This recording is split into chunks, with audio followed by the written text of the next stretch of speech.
So for those of us, because this is a European brand that Marriott developed, right? The Moxy Group in Europe. So for those of us who don't understand or know this brand, what's so special about Moxy that you want to bring it into the U.S.?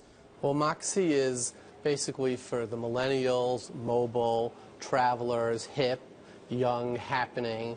It's very style friendly, but at the same time, it's also affordable. So it's unique. It's trying to walk on both sides of the fence. And is this a new trend in hotels? Well, it's particularly for urban areas, because what happens is when you think of it, most hotels were built for outside of New York. And it's a little bit like when you bring them into a very expensive urban area in New York, it could be $600, $700, $800 a square foot just for the air rights. It's a bit of like trying to build a McMansion with its rolling lawns in New York City. Nobody does that. So if you want to build an affordable hotel room, it gets very challenging, which is why New York hotel rooms are priced to the moon. Except for January, February, you try to get here, it'll kill you $1. Oh, it will. Absolutely. So what the idea here is how do we create a really good experience that's yet affordable? And the idea was you shrink the hotel room. And the idea being when you come to New York City, it's not about walking around in your hotel room.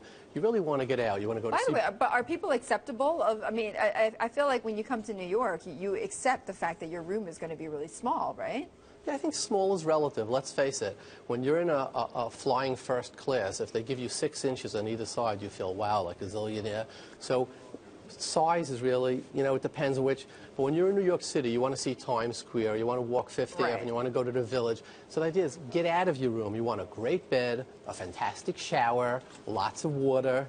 Right? I want free Wi-Fi, and a lot of outlets. That's what I want. That's it, lots of outlets. And what also it has is great 24-hour activated spaces, lobby, where people want to congregate. What do people want to do? They want to see other beautiful people, other fun people. People who come to New York walk faster, talk faster, think faster. Right. They want to meet these people, get them out of their room, but by shrinking the room, you can then make that high design affordable. Okay, so we were just showing some of those numbers of the average revenue per room, right? So how do you, as a hotel developer, so you want to bring in all these amenities, how do you get that revenue up? How do you get that rate up then? Well, New York does it naturally. But not just New York, elsewhere, David. How do let me just go back to New York and then naturally. Okay. London has 100,000 hotel rooms. New York City has 100,000 hotel rooms. According to the London Visitors Bureau, there's 16 million visitors to London a year.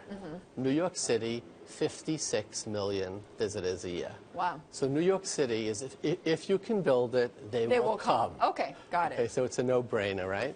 But Moxy is really going to go into just the very highly urban areas. You're talking about Seattle, San Francisco, Miami, London. It's not for, you know, tertiary USA. Right, it's not for rural, it's not Motel 6, I get it. But how do you, but overall, on average though, okay, when you come out of, when you get out of New York City and you get out of, you know, San Francisco and LA and Miami, how do you bring the revenue up though? What's going to be the most, right now it's not taking much of an effort, because what's happened is after the Great Recession, banks stopped lending totally for hotel construction. So occupancy this year is going to be up 25%.